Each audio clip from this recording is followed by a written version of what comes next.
Hawak na ni Jeremy ang susi ng chopper, habang hinihintay sina Alfred at Margot para puntahan si Marga sa probinsya ng Quezon.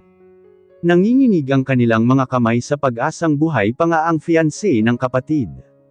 Ayon na rin sa hepe ng pulisya na tumawag sa kanila. His uncle Ezekiel even called the police officer, and was told that Marga was really the woman waiting to be claimed. Wala itong maalala na kahit ano, at sinamahan lang ito ng dalawang tao, para hanapin ang tunay nitong pamilya. Sa ngayon ay hindi pa alam ni Ethan ang balitang iyon, dahil gusto muna nilang masiguro na si Marga nga iyon. Natutunan na ng kapatid na ipagpatuloy ang buhay nito nang wala ang kasintahan, at natatakot silang bumalik ito sa dati, kapag nagkataong hindi naman pala si Marga ang babaeng tinutukoy ng mga pulis. Tumunog ang telepono niya, at nang tingnan ay si Cindy ang tumatawag. Lihim siyang napamura, mahigit 1 linggo na mula nang ihatid niya ito sa kondo, at ilang beses pa siyang nagpatangay sa panunukso nito. Mula noon ay hindi na siya nito tinantanan ng tawag sa personal man niyang numero o sa opisina. Hindi naman nila pinag-uusapan kung anong klaseng relasyon ang meron sila, kaya't nakikipagkita pa rin siya rito. Pero habang tumatagal ay mas dumadalas ang pagtawag-tawag nito. And she was starting to irritate him. Gusto niya nang tigilan ang pakikipagkita dito. Bakit hindi mo sagutin kung sino man ang tumatawag na iyan? Mataktikang wika ng ama. Kilala siya nito na kapag mga ganoong hindi niya binibigyan ng pansin, ay may kinalaman iyon sa isang babae. It's not important, tipid niyang sagot. I told you to stop playing with women, tila galit na wika nito. Ipaalala mong kakausapin ko si Octavio pagbalik natin galing Quezon. Baka magustuhan ko nang pumayag na ipakasal ka kay Carlin. Anumang sasabihin niya ay naputol, nang bumungad ang mag-asawang Alfred at Margot. Agad nilang tinungo ang helipad ng building, para puntahan ang kinaroroonan ni Marga. Siya ang nagpalipad ng chopper na madalas niyang gawin, kapag may kailangang inspeksyonin na eroplano sa mga airport sa Pilipinas. Si Margot ay walang tigil sa pag-iyak, habang nasa himpapawid at yakap ng asawa. Kalahating oras ay narating nila ang pagbilaw, sumakay sa tricycle at nagpahatid sa police station, kung saan naghihintay ang tumawag at si Marga. Shock was understatement, when he saw Marga standing by the waiting area with a woman and a man. Probably the people that gave her shelter for weeks. Hindi nakaligtas sa kanya ang itsura ng babaeng kasama nito, wearing Sunday dress like Marga did, with shoulder-length dark brown hair, and deep-set eyes that every man couldn't resist. Agad niyang ipinilig ang ulo, at itinuon ang tingin kay Marga, na nooy nakitaan niya ng sandaling takot, na agad namang kinausap ng babae, bago ito bahagyang napalagay. Halos panawan naman ang ulirat si Margot pagkakita sa anak, at kahit si Alfred ay hindi napigilan ang pagluha. She's your mother, Marga. Huwag kang matakot, wika ng babae na tila isang musika sa pandinig niya, kaya't muli niya itong tinitigan. Si Margot at lumapit sa anak, at hinaplos ang mukha nito, habang patuloy pa rin sa pag-iyak dala ng matinding kasiyahan sa pagbabalik ni Marga. Lahat ay emosyonal sa tagpong nasa harap nila. Iuuwi na namin siya ngayon, wika ni Alfred sa babae. Agad hinawakan ni Marga ang kamay nito, na tila sinasabing huwag siyang ibigay. Your daughter might be suffering from a trauma, Mr. Mortal, wika nito kay Alfred. Ipinangako naming hindi namin siya pababayaan, hanggat hindi siya ligtas at panatag. Then you should come with us. Inabot niya ang kamay sa dalaga at nagpakilala, I'm Jeremy Villarreal. Marga, supposed to be brother-in-law, wika niya na tinanggap naman nito. Anika, matipid nitong sagot. Hindi ako pwedeng sumama sa Maynila, Anika. Walang makakasama si Tatang. Tutol naman ng lalaking kasama nila na nagpakilalang Gabriel. Then, I'll go with her, mabilis nitong sagot sa lalaki. Kung kano-ano ito ng dalaga ay hindi niya alam. Kahit paano'y may panghihinayang siyang naramdaman, nang isiping baka magkasintahan ang dalawa. Pero ikinatuwa rin niya ang narinig na sasama si Anika sa kanila, para samahan si Marga. You don't know these people, wika ni Gabriel kay Anika, na umabot sa pandinig niya. Agad namang sumagot ang babae dito. Mukha naman silang mababait. Gabriel, no need to worry. Kung may mangyaring masama sa akin, ay pwede mo silang balikan. They have records here, remember.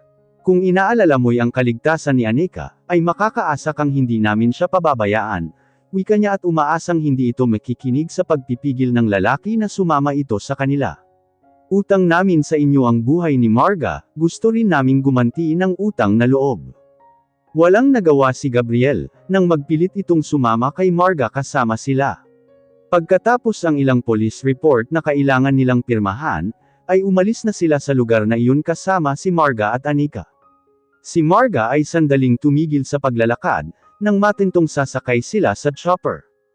It's okay Marga, muling wika ni Anika. Wala na ang masasamang taong nagtangka sa buhay mo. Sila ang pamilya mo, trust them. Sa nanginginig na katawan, ay pinilit nitong sumakay doon na agad nitong tinabihan. Humanga siya sa kung paano nito alagaan si Marga. Pero sa lahat ng pagkakataong tinatitigan niya ito'y umiiwas ito, at ayaw kahit man lang ang magtama ang kanilang paningin. Sa unang pagkakataon sa buhay niya, ay may isang babaeng tila dumidistansya, sa halip na ilapit ang sarili at akitin siya. Sa isang ospital sa Makati nila dinala si Marga, kung saan nakadestino ang Uncle Zandro niya, para masuri ang dalaga. Pagkakita nito dito'y agad ding niyakap, habang si Marga ay nanatili ang kalituhan sa mga nangyayari. Habang sinusuri ang dalaga, ay nanatili sila sa opisina ni Zandro. Paano siyang napunta sa inyo? Tanong ni Margo kay Anika. Nakita siya ng ama ni Gabriel isang umaga, sa gitna ng gubat na tumatakbo at takot na takot, puro galos at pasa sa mukha at katawan. Bihira ang kabahayan doon, kaya kinausap ni Tatang ng masinsinan, hanggang sa sumama ito sa kanya. Wala siyang maalala kahit ang pangalan niya, tuloy-tuloy nitong pahayag. Bakit hinintay niyo ng ganito katagal bago niyo ibinalik sa amin? Tila pag-alit pa na wika ni Margo. Siya ay nanatiling nakatitig lang kay Anika. I'm sorry Mrs. Mortal, pero tulad ng sabi ko'y nasa gitna kami ng gubat. Ang tanging paraan para makapunta sa bayan, ay ang tumawid sa ilog at sumakay ng bangka. Pero dahil katatapos lang ng isang malakas na bagyo, ay nasira ang hanging bridge na pwede naming daanan. Isang mahabang katahimikan ang namayani. Bakit niyo inakalang patay na si Marga? Ito naman ang nagtanong. May bangkay na babaeng nakuha sa pinangyarihan ng aksidente, kung saan sumabog ang kotseng akala namin ay kinalululanan niya. That woman was wearing the ring that her fiancé gave her. Hindi pa naman lumalabas ang investigasyon ng mga pulis, sagot ni Alfred. Nabanggit niyang nanaginip siyang may nagbigay ng singsing sa kanya, pero kinuha rin pagkatapos. Lagi ba siyang nananaginip? Tanong niya dito. Sa pagkakataong iyon, ay sinalubong na nito ang tingin niya, bagamat halata pa ring hindi ito komportable. Yes. Sa unang mga gabi ay parati siyang napapasigaw, hanggang sa magising. May mga humahabol sa kanya hanggang sa masilaw siya ng ilaw. She was so afraid. Pero habang tumatagal ay nawawala na rin ang masamang panaginip na iyon. But there's one particular man that kept on chasing her on her dreams. Pero sa panaginip niya'y lumalayo ang lalaking iyon, na nagpapabigat ng damdamin niya. Ethan, mahinang sagot ni Margo. Yeah. Heart never forgets. Pagsang-ayon naman niya, habang nakatitig kay Anika. Kung bakit niya nasabi iyon, habang nakatitig sa mukha nito, ay hindi niya maintindihan. Makalipas ang halos isang oras, ay bumalik si Marga kasama ang Uncle Zandro niya na samuri dito. She might be having anterograde amnesia, a partial memory loss which is common. Kailangan lang natin siyang obserbahan, pero bukod sa paminsan-minsang pagsakit ng ulo, ay wala naman siyang ibang nararamdaman. Clear ang lahat ng examinations niya, pwede na siyang iuwi. Itawag niyo na lang sa akin kung may mapansin kayong kakaiba sa kanya. Hanggang kailan siya hindi makakaalala? Tanong ni Margo. Labis itong nag-aalala sa kalagayan ng anak, na hanggang ngayon ay estranghero pa sila sa dalaga. We wouldn't know. Kaya mas mabuti na nasa lugar siya na dati niyang pinupuntahan, at kausapin ang mga taong lagi niyang kinakausap, para mas mabilis ang pagbabalik ng alaala niya. Sometimes that happens. Due to the trauma that she experienced. Dadaan na lang ako sa inyo araw-araw para masuri siya, pangako naman ng Uncle Zandro niya. Nagdesisyon silang iuwi na ito sa bahay ng mga magulang nito. Okay ka na ba? Hindi ka na ba natatakot? Tanong ni Anika kay Marga. Nang akayin naman ni Margo ang anak, ay sumunod naman ito. Si Anika ay nanatiling nakatayo, habang hinihintay na makalabas ang lahat. Sa akin ka nalang sumabay, wika niya dito. Mabilis naman itong tumanggi. No, hindi na ako kailangang sumama. Nasa mabuting kalagayan na si Marga. Please give us a time to repay the goodness you have done to her. At dahil dinala ka namin mula sa Quezon, ay responsibilidad ka namin dito, pagpipilit niya. Wala naman itong nagawa kundi ang sumama sa kanya. Habang naglalakad ay nakaalalay ang kamay niya sa likod nito, na hindi naman tumanggi. Pero nararamdaman niya ang bahagya nitong pagdistansya sa kanya. Pinagbuksan niya ito ng pintuan ng kotse, at sumakay ito sa passenger seat. Dumaan sa ilong niya ang mabangong amoy nito, at agad umahan ang init sa katawan. Nang sumakay siya sa driver's seat, ay pumuno na ang pabango nito sa kotse niya. It was like a vanilla. And he couldn't believe that it would really attract a man's senses. Taga Quezon ka ba talaga? Tanong niya dito, dahil hindi naman ito mukhang probinsyana. The way she walks and talks appeared that she was more than that. Makinis rin ang kutis nito at maputi, na sa malapitan ay may mumunting balahibo. Kung pisikal ang pag-uusapan, ay tiyak na marami ang nahuhumaling dito. Accept him, he hoped. Hindi. Nakikitira lang ako sa pinsan ko, kina Gabriel, sagot nito, kung bakit siya natuwa sa isinagot nito'y hindi niya matiyak. How old are you? Muli niyang tanong. 23. You're a year older than Marga. Wika niya. Nanag naman ang katahimikan pagkatapos noon. May ideya ba kayo kung sino ang kumidnap kay Marga? Tanong nito habang nakatuon ang tingin niya sa daan.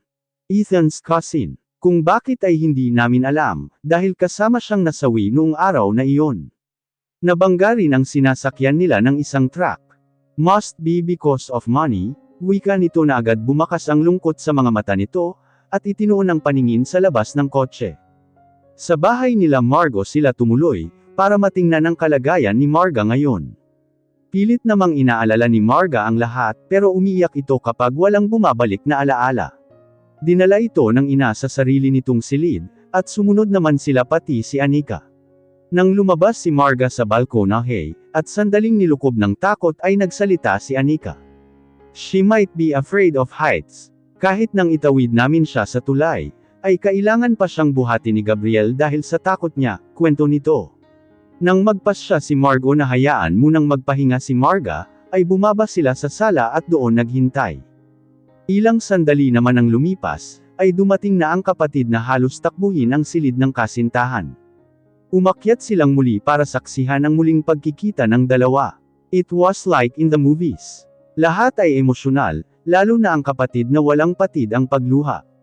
Lumabas siya at itinukod ang braso sa balustre doon. Are you okay, Marga? Narinig niyang tanong ni Anika kay Marga. Sumasakit ang ulo ko, sagot naman ni Marga. Nang lumingon siya'y nakita niyang tinungo ni Ethan ang balkonahe, na tila naghihirap ang kalooban. Sa pagkakaintindi niya sa mga nangyayari, ay naalala ito ni Marga, pero ang mga iyon ay ang masasakit na parte ng pag-ibig nito kay Ethan.